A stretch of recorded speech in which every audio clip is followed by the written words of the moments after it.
आपके साथ रंजना रावत। बुलेटिन की शुरुआत इस वक्त की बड़ी खबर के साथ करेंगे। अंकिता हत्याकांड से जुड़ी हुई ये बड़ी खबर आपको बताते चले। एसआईटी ने आरोपियों के खिलाफ धाराएं बढ़ाई है।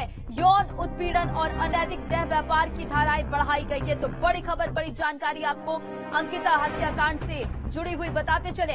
एसआईटी ने आरोपियों के खिलाफ धाराएं बढ़ाई है। यौन उत्पीड़न और अनैतिक देह व्यापार की धाराएं बढ़ा दी गई है। एसआईटी ने सबूत और गवाह होने का दावा किया है और सबूत विधि प्रयोगशाला में जांच के लिए भेजे गए हैं। एसआईटी ने रिपोर्ट जल्द से जल्द उपलब्ध कराने को कहा है और आरोपियों को सख्त सजा भी दिलाएंगे। पी रेणुका देवी का ये बयान सामने आया है। तो देखिए, अब इस पूरे मामले में 2 धाराएं और जुड़ गई हैं और अब पुलकित आर्या की कहीं न कहीं मुसीबतें बढ़ती हुई नजर आ रही है। और अधिक अपडेट के साथ न्यूज स्टेट संवाददाता अमित हमारे साथ फोन लाइन पर जुड़ के उनका रुख करते हैं। अमित, देखिए, दो धाराएं जो है अब इस पूरे मामले में जुड़ गई है। पुलकित आर्या की मुश्किलें कितनी और बढ़ेगी, क्या कुछ जानकारी?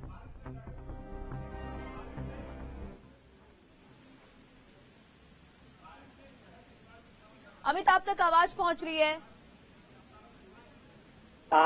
जी, लगातार देखा जा रहा है कि अंकिता हत्याकांड जो उत्तराखंड का है कि काफी प्रचर्चित कांड हो गया है। इसके बाद लगातार जो एसआईटी की टीम है वो विवेचना और सबूत जुटाने में लगी है और तरह तरह तरीके से अलग अलग अपने एंगलों से एसआईटी इस मामले की जांच कर रही है और लगातार एसआईटी को काफी सफलता भी हाथ लग रही है। चाहे वो वहाँ काम करने वाले पूर्व कर्मचारी हो या किसी भी तरीके के जो रिजॉर्ट और इस मामले में तथ्य है उनको बुलाकर पूछताछ की जा रही है। साथ में जो अब जो नया मामला सामने आया है, एसआईटी के जो हाथ सबूत लगे हैं उसके आधार पर जो आरोपी है, तीनों आरोपी, उनके ऊपर 354 ए धारा बढ़ाई गई है, जिसको लेकर कहीं ना कहीं पुलकित जो आर्या है उसकी मुश्किलें और बढ़ती हुई दिखाई दे रही है। और इससे अंदाजा लगाया जा सकता है कि जितना लोगों का आक्रोश था इस मामले को लेकर, अब इनको जो सख्त सजा देने की एसआईटी भी कोशिश कर रही है। अमित, पुलकित आर्या की मुसीबतें अब कितनी बढ़ सकती है? और एसआईटी ने सबूत और गवाह होने का दावा किया है और ये भी जानकारी सामने आ रही है कि सबूत विधि प्रयोगशाला में जांच के लिए भेजे जाएंगे। तो इससे जुड़ी हुई क्या जानकारी आपके पास है? एसआईटी के हाथ लगातार नए नए सबूत और नए नए जो गवाह जो हाथ लग रहे हैं उनसे लगातार पूछताछ की जा रही है और नए कुछ ऐसे तथ्य एसआईटी के हाथ लगे हैं जिससे 154 जो धारा बढ़ाई गई है आरोपियों के खिलाफ। इससे कहीं ना कहीं आरोपी लगातार धाराओं में उलझते जा रहे हैं और धाराएं बढ़ने के कारण लगातार जो आरोपियों की जो दिक्कतें हैं वो बढ़ती ही जाएंगी और जो सजा के मुकद तक यह पहुंचेंगे। और लगातार देखा जा रहा है कि एसआईटी की जो अध्यक्षता कर रही है डीआईजी पी रेणुका देवी, अपने आप में उनकी कार्यप्रणाली भी काफी जानी जाती है। अपने जिस कार्य को करती है वो काफी दृढ़ता से करती है। इस कारण देखा जा रहा है कि जो उनकी सदस्य टीम है वो लगातार इस मामले को लेकर छानबीन में लगी है। चलिए अमित, इन तमाम जानकारियों के लिए बहुत बहुत शुक्रिया। नजर बनाए रखें। तो इस पूरे मामले को लेकर कार्रवाई तेज हो गई है। एसआईटी ने आरोपियों के खिलाफ धाराएं बढ़ाई और कहीं न कहीं पुलकित आर्या की मुश्किलें जो है वो बढ़ती हुई नजर आ रही है। चलिए खबरों में बढ़ते हैं आगे और अगली बड़ी खबर भी आपको देहरादून से बताते चले। भर्ती परीक्षाओं में हुई धांधली पर सीएम धामी सख्त है। सीएम के कड़े रुख के बाद जांच एजेंसियों का एक्शन नजर आ रहा है। तो बड़ी खबर देहरादून से, भर्ती परीक्षाओं में हुई धांधली पर सीएम धामी का सख्त रवैया और सीएम के कड़े रुख के बाद जांच एजेंसियां जो है वो एक्शन मोड में है। भर्ती परीक्षा में धांधली पर एसटीएफ ने बड़ी कार्रवाई की है। बताते चले आपको, 2016 में बीपीडीओ भर्ती परीक्षा में धांधली पर एक्शन लिया गया है और आरबीएस रावत, सचिव मनोहर कन्याल गिरफ्तार किए गए। वहीं पूर्व परीक्षा नियंत्रक आरएस पोखरिया भी गिरफ्तार किया गया है। वहीं 2016 के मामले में लंबे समय से ये जांच चल रही थी, जिसके बाद ये कार्रवाई की गई है। तो इस पूरे मामले को लेकर मुख्यमंत्री पुष्कर सिंह धामी की जीरो टॉलरेंस की नीति और इसी जीरो टॉलरेंस की नीति के तहत कार्रवाई की जा रही है। सीएम के कड़े रुख के बाद जांच एजेंसियों का एक्शन दिख रहा है। आपको बताते चले, भर्ती परीक्षा के धांधली पर एसटीएफ ने बड़ी कार्रवाई करते हुए 3 गिरफ्तारियां की हैं।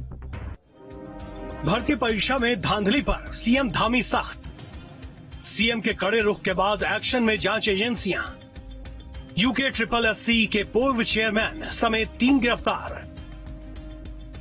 प्रदेश में भर्ती परीक्षा में धांधली को लेकर सीएम धामी के सख्त रुख के बाद जांच एजेंसियां एक्शन में हैं। साल 2016 बीपीडीओ भर्ती परीक्षा में धांधली को लेकर एसटीएफ ने अब तक सबसे बड़ी कार्रवाई करते हुए UKSSC के पूर्व चेयरमैन सहित 3 आरोपियों को गिरफ्तार कर लिया है।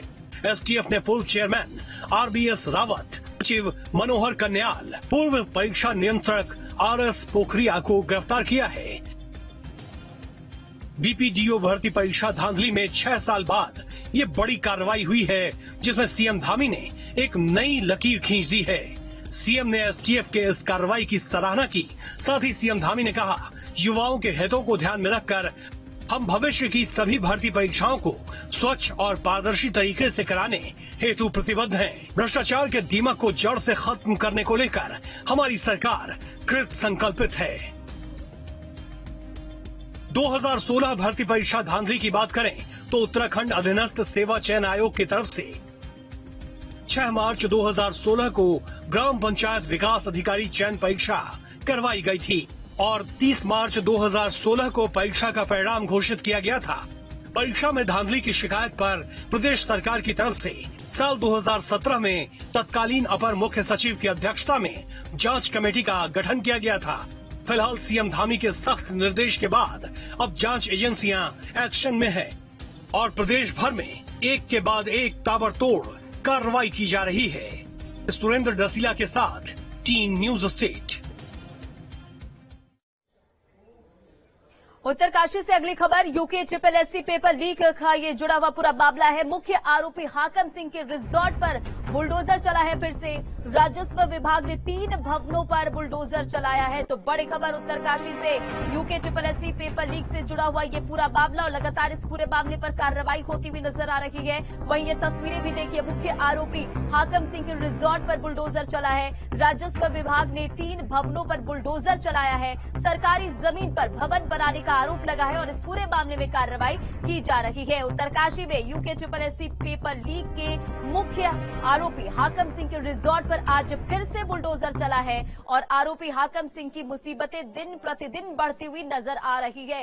एक भवन के ध्वस्तीकरण के बाद राजस्व विभाग ने सरकारी भूमि पर बने हाकम सिंह के अन्य 3 भवनों पर बुलडोजर चलाने की कार्रवाई की है और अपर जिलाधिकारी तीर्थपाल के मुताबिक ये भवन सरकारी जमीन पर बनाए गए थे। खाली करने के आदेश पहले से ही जारी किए गए थे और ये बुलडोजर की कार्रवाई होती हुई तस्वीरें सामने आई है।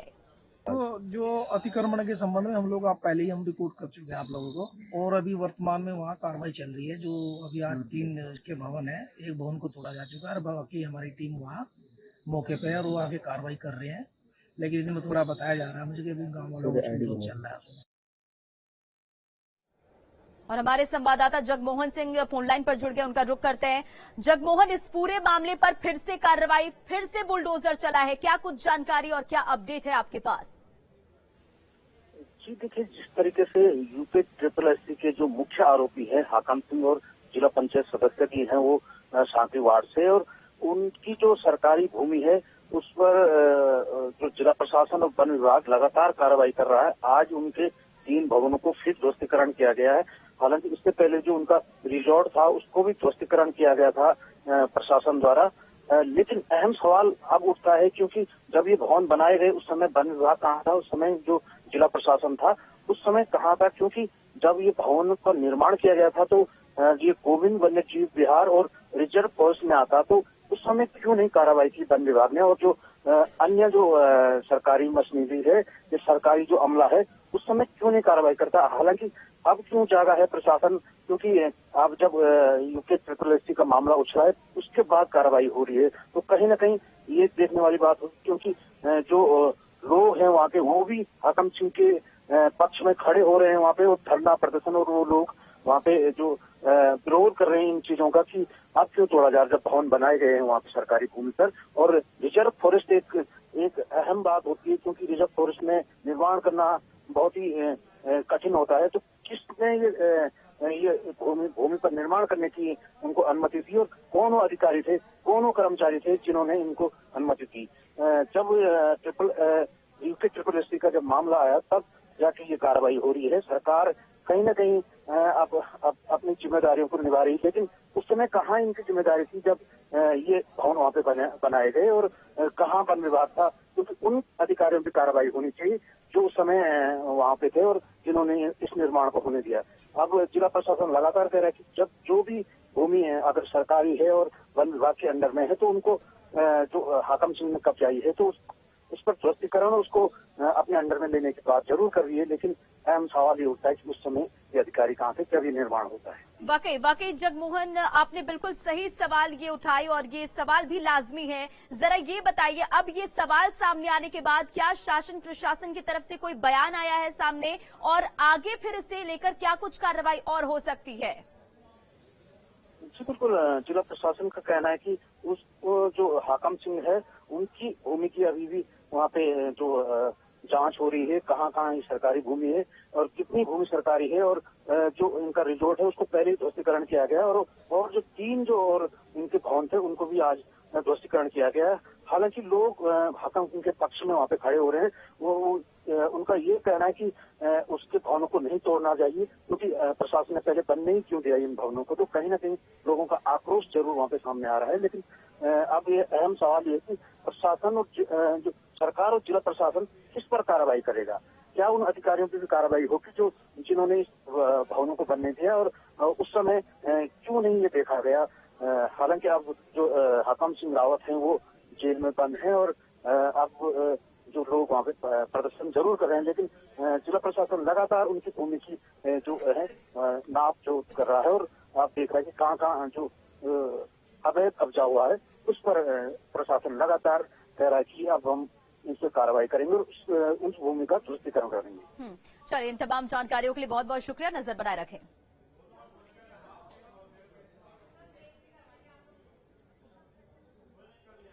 खबरों में आगे बढ़ते हुए बात रुद्रप्रयाग की। रुद्रप्रयाग दौरे पर रहे सीएम पुष्कर सिंह धामी और कई योजनाओं का उन्होंने लोकार्पण और शिलान्यास भी किया। लाभार्थियों की सहित 4 स्वयं सहायता समूहों को सम्मानित भी किया। तो बड़ी खबर, बड़ी जानकारी आपको देते चले। रुद्रप्रयाग के दौरे पर सीएम पुष्कर सिंह धामी और कई योजनाओं का उन्होंने इस दौरान लोकार्पण और शिलान्यास किया। साथ ही लाभार्थियों सहित 4 स्वयं सहायता समूहों को सम्मानित भी किया। और देखिए, ये तस्वीरें भी निकलकर सामने आई है। सीएम धामी का बयान भी सामने आया। उन्होंने कहा कि समान नागरिक संहिता पर काम चल रहा है और कई कार्यक्रमों में शामिल भी हुए सीएम पुष्कर सिंह धामी। उन्होंने ये भी कहा कि पार्टी का मैं सामान्य कार्यकर्ता हूं। सीएम पुष्कर सिंह धामी रुद्रप्रयाग के दौरे पर रहे और इस दौरान उन्होंने कई परियोजनाओं और का लोकार्पण और शिलान्यास किया। साथ ही लाभार्थियों को सम्मानित भी किया, स्वयं सहायता समूहों को भी सम्मानित किया और कई कार्यक्रम में भी शिरकत करते हुए नजर आए। और साथ ही सीएम धामी का बयान भी सामने आया कि समान नागरिक संहिता पर काम तेज से चल रहा है और इसे लेकर लगातार सीएम धामी की नजर बनी हुई है। कई बार उनके इस समान नागरिकता संहिता पर को लेकर उनका बयान भी सामने आया है।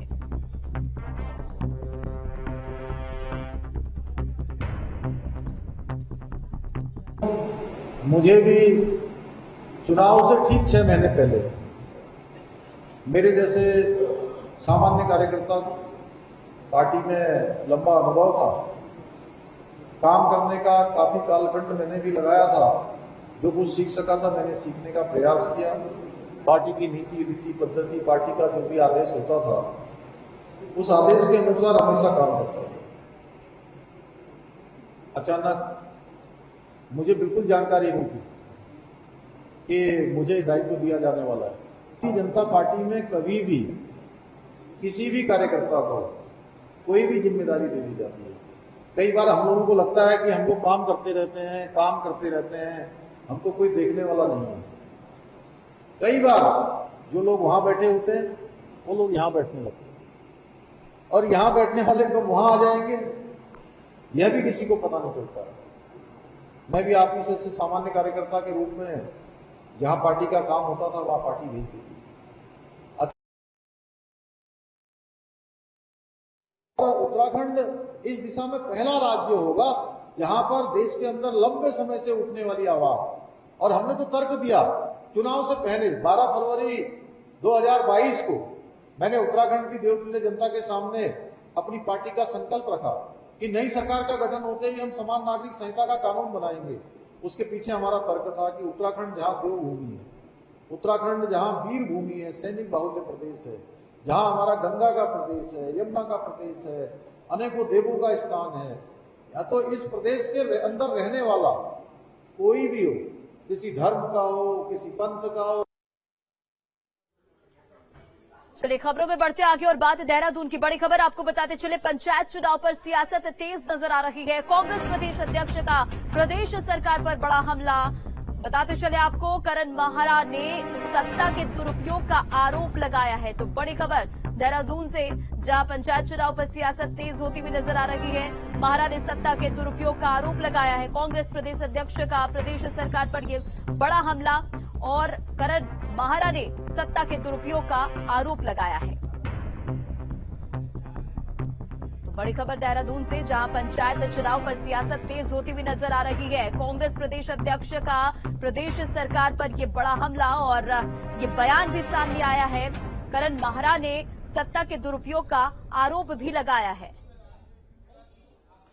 कैंडिडेट इसलिए नहीं उतारे क्योंकि हमको पता है कि हम धन बल पे और प्रशासन जिस तरीके से उनकी मदद कर रहा, हम उनके सामने खड़े नहीं हो सकते। और इसीलिए हमने 10 तारीख को हमारे लोगों के ऊपर 307 जैसे मुकदमे, हमारे लोगों के ऊपर तमाम किस्म के आरोप लगा के उनके मुकदमे दर्ज किए गए हैं हमारे कांग्रेस के लोगों के ऊपर। आप समझ सकते हैं कि किस तरीके से वहां चुनाव को प्रभावित किया गया है। और उसके विरोध में हम 10 तारीख को हरिद्वार में एक बड़ा प्रदर्शन करने जा रहे हैं। हम धरना कर रहे हैं और वहां उपवास भी रखेंगे। घोषित कैसे करें? मैंडेट चाहिए। अगर जिला पंचायत के अध्यक्ष का प्रत्याशी करना हो, जिस तरीके से धन बल बाहुबल के बल पर बीजेपी ने मैंडेट लेने की कोशिश की है और जिस तरीके से 3 या 4 केसेस मैं आपको गिना सकता हूं जिनमें पहले दूसरा प्रत्याशी जीता, रिकाउंटिंग में बीजेपी के लोगों को जिताया गया है।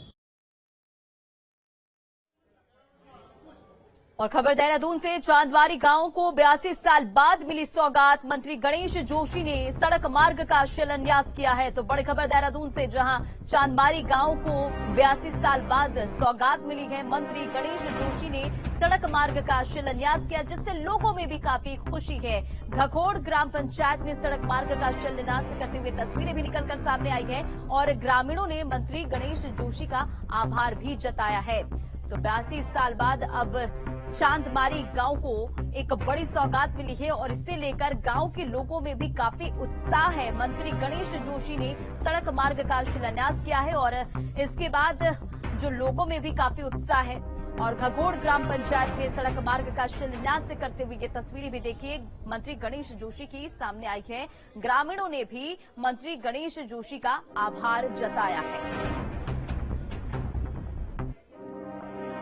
खबर चंपावत से, टनकपुर नेशनल हाईवे पर भूस्खलन हुआ और पहाड़ी से टूट कर बड़े बड़े पत्थर सड़क पर गिरे, जिससे लोगों की मुसीबतें बढ़ती हुई नजर आई। चंपावत से खबर आपको बताते चले, चंपावत टनकपुर नेशनल हाईवे पर भूस्खलन हुआ है। पहाड़ी से टूटकर बड़े बड़े पत्थर सड़क पर गिरते हुए नजर आए और स्वाला के पास बड़े बड़े पत्थर सड़क पर आकर गिर गए। तस्वीरें भी देखिए निकलकर सामने आई है, डराने वाली तस्वीरें हैं। लोगों का आना जाना यहां से होता है और किस तरह से जो बड़े बड़े पत्थर है वो टूटकर सड़क पर गिर रहे हैं। जेसीबी और पोकलेन मशीन से मलबा हटाया जा रहा है। और टनकपुर से संवाददाता गिरीश हमारे साथ फोन लाइन पर जुड़ गए, उनका रुख करते हैं। गिरीश, देखिए तस्वीरें हम देख पा रहे हैं कि किस तरह से बड़े बड़े जो बोल्डर है, पत्थर है, वो सड़क पर टूटकर गिर रहे हैं। अभी ये जानकारी निकल कर आ रही है कि मलबा हटाने का काम किया जा रहा है। क्या कुछ अपडेट है इस पूरे मामले को लेकर? जी बिल्कुल बताना चाहेंगे, जैसा कि लगातार कल से बारिश हो रही है तो यहाँ राष्ट्रीय राजमार्ग 106 किलोमीटर और 100 किलोमीटर पर बाधित हो गया है, जिनको कि मलबा हटाने का यहाँ पर काम लगातार इस स्तर पर जारी है। वहीं अभी जिला प्रशासन ने रैन बसेरे में जो यात्री फंस गए हैं उनकी व्यवस्था यहाँ पर की है और जिलाधिकारी नरेंद्र भंडारी सारे घटनाक्रम पर नजर बनाए हुए हैं और उन्होंने सभी अधिकारियों को जो खासकर आपदा प्रबंधन से जुड़े हुए हैं और एनएच में जो कार्य देख रहे हैं उनको अलर्ट मोड में रहने के निर्देश दिए हैं। जी गिरीश, ये भी जानकारी दीजिए कि कब तक जो आवागमन है वो पूरी तरह से सुचारू रूप से शुरू कर दिया जाएगा, क्योंकि अभी जो जानकारी निकलकर सामने आ रही है उसके मुताबिक कि मलबा हटाने का काम लगातार किया जा रहा है।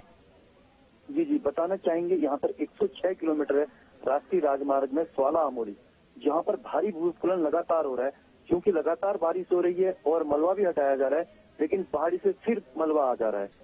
अभी क्योंकि रात में वैसे भी पहाड़ में आवाजाही बिल्कुल प्रतिबंधित रहती है, खासकर बरसात के दिनों में। यहाँ चंपावत टनकपुर जो राष्ट्रीय राजमार्ग है, यहाँ पर स्वाला और धौनामोड़ी के पास डेंजर जोन बने हुए हैं। यहाँ पर निर्माण कार्य अभी प्रगति पर है। जिलाधिकारी का कहना है कि जैसे ही मौसम खुलता है और मशीनें वहाँ पर लगी हुई है, पोकलैंड मशीनें लगी हुई है, तो मलबा शीघ्र हटा लिया जाएगा। जी चलिए, यानी कि थोड़ा वक्त लगेगा लेकिन ये मलबा हटा लिया जाएगा। तमाम जानकारियों के लिए बहुत बहुत शुक्रिया गिरीश।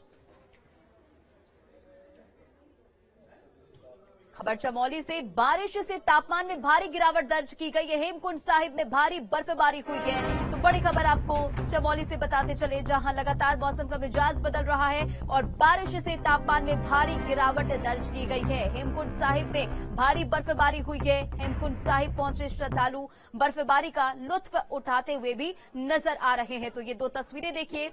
पहली तस्वीर जहां किस तरह से भारी बारिश की वजह से जो बड़े बड़े बोल्डर है वो गिरते हुए नजर आ रहे हैं, और ये दूसरी तस्वीर आप देखिए कि किस तरह से बर्फबारी हो रही है, तापमान में गिरावट दर्ज की गई है। तो वही जो हेमकुंड साहिब श्रद्धालु पहुंच रहे हैं वो इस बर्फबारी का लुत्फ उठाते हुए भी नजर आ रहे हैं। चमोली जिले में लगातार हल्की बारिश से तापमान में भारी गिरावट आई है। वहीं सिखों के मशहूर धाम हेमकुंड साहिब में बर्फबारी होने से चारों तरफ सफेद चादर सी नजर आ रही है। हेमकुंड साहिब पहुंचे श्रद्धालु भी बर्फबारी का जमकर लुत्फ उठाते हुए नजर आ रहे हैं।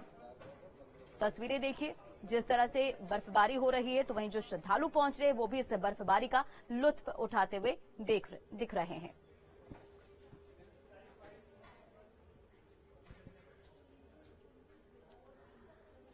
खबर चंपावत से, भारी बारिश से 7 भवनों को आंशिक रूप से नुकसान पहुंचा है और चंपावत टनकपुर एनएच में स्वाला के पास हो रहा है भूस्खलन। तो चंपावत से ये बड़ी खबर आपको बताते चले, जहां भारी बारिश से 7 भवनों को आंशिक रूप से नुकसान पहुंचा है और चंपावत टनकपुर एनएच में स्वाला के पास लगातार भूस्खलन हो रहा है। जिले में ग्रामीण अंचल की 7 सड़कें भी बंद कर दी गई है और लगातार बारिश को देखते हुए प्रशासन भी अलर्ट मोड पर है। चंपावत में भारी बारिश से 7 भवनों को आंशिक रूप से नुकसान पहुंचा है और जिले में ग्रामीण अंचल की 7 सड़कें बंद कर दी गई है। तो लगातार भारी बारिश की वजह से लोगों की परेशानियां बढ़ रही है। वहीं चंपावत टनकपुर राष्ट्रीय राजमार्ग में स्वाला के पास भूस्खलन हो रहा है और जिले में हो रही लगातार बारिश को देखते हुए प्रशासन भी अलर्ट मोड पर है। डीएम नरेंद्र सिंह भंडारी ने सभी विभागों को जरूरी दिशा निर्देश भी दिए हैं और कहा है कि किसी भी तरह की प्राकृतिक घटना से निपटने के लिए तैयार रहें। तो देखिए किस तरह से लगातार बारिश हो रही है और किस तरह से लोगों की मुसीबतें बढ़ रही है।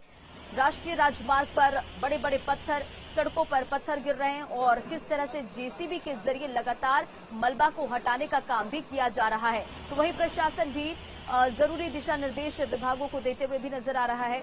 और ये तस्वीरें देखिए किस तरह से लगातार बारिश को देखते हुए प्रशासन भी अलर्ट मोड पर है। साथ ही आपको ये भी बताते चले कि डीएम नरेंद्र सिंह भंडारी ने भी सभी विभागों को जरूरी दिशा निर्देश जारी किए हैं और कहा है कि किसी भी तरह की प्राकृतिक घटना से निपटने के लिए तैयार रहे।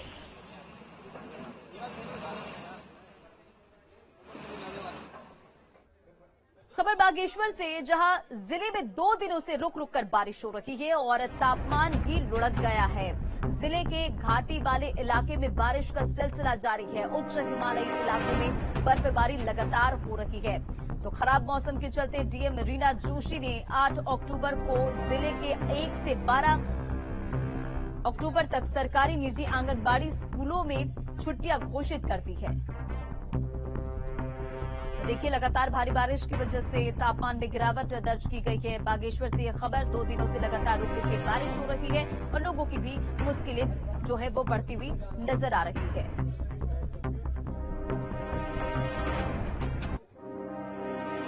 खबरों में बढ़ते आगे और खबर उत्तराखंड से, जहां उत्तराखंड में भूकंप के झटके महसूस किए गए। भूकंप की तीव्रता रिक्टर स्केल पर 3.9 मापी गई। तो उत्तराखंड से बड़ी खबर सामने आई। भूकंप के झटके महसूस किए गए और भूकंप की तीव्रता रिक्टर स्केल पर 3.9 मापी गई है। हालांकि इससे कोई नुकसान की खबर नहीं सामने आई है। किसी के हताहत होने की खबर नहीं है। उत्तराखंड से बड़ी खबर, बड़ी जानकारी आपको देते चले। भूकंप के झटके महसूस किए गए और तीव्रता रिक्टर स्केल पर 3.9 मापी गई है। किसी के हताहत होने की खबर सामने नहीं आई है। राजधानी देहरादून के दून अस्पताल में ब्लड बैंक से प्लेटलेट गायब हो गया। सीएम हेल्पलाइन तक मामला पहुंचने से कॉलेज में हड़कंप मच गया, जिसके बाद से दून मेडिकल कॉलेज अस्पताल के प्रिंसिपल डॉक्टर आशुतोष स्याना ने पूरे मामले के जांच के आदेश दिए हैं। वहीं जांच अधिकारी डॉक्टर एनएस खन्नी ने कहा कि पूरे मामले की जांच हो रही है। ऋषिकेश एम्स के एक्सपर्ट को जांच अधिकारी बनाया गया है, जिसमें जो दोषी होगा उस पर सख्त कार्रवाई की जाएगी। तो इस पूरे मामले के सामने आने के बाद हड़कंप मच गया है। जांच के लिए एक्सपर्ट की टीम भी गठित की गई है। देखिए, एक जांच कमेटी बनाई गई है। हमें साहब की तरफ से हम लोगों को आदेश हुआ है। 4 लोगों की एक कमेटी है, जिसमें एक ट्रांसफ्यूजन एक्सपर्ट भी इसके एक्सपर्ट मेंबर है। हमारी टीम के द्वारा 6 तारीख को ब्लड बैंक में खुद जाकर वहाँ के इंस्पेक्शन और जो भी उनकी रिपोर्ट्स वगैरह हम लोगों ने बयान वगैरह दर्ज करे हैं। अभी वो प्रोसेस पे है।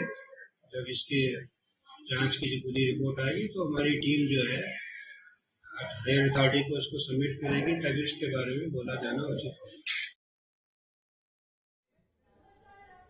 इधर उत्तरकाशी से आपको खबर बताते चले, भागीरथी नदी में युवक ने छलांग लगाई और युवक दुर्गेश की तलाश में फिलहाल एनडीआरएफ की टीम जुटी हुई है।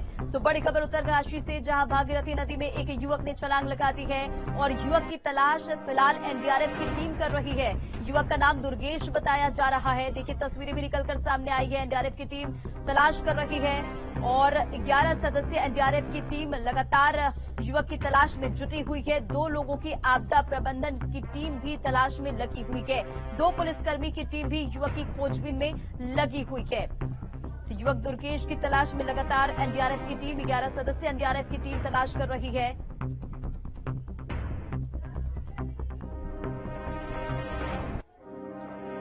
खबर देहरादून से, प्रीतम सिंह पर करण माहरा ने पलटवार किया है और पंचायत चुनाव की 3 बैठकों में नहीं आए प्रीतम सिंह। करण का ये बयान सामने आया है। निमंत्रण के बाद प्रत्याशी चयन बैठक में शामिल नहीं हुए।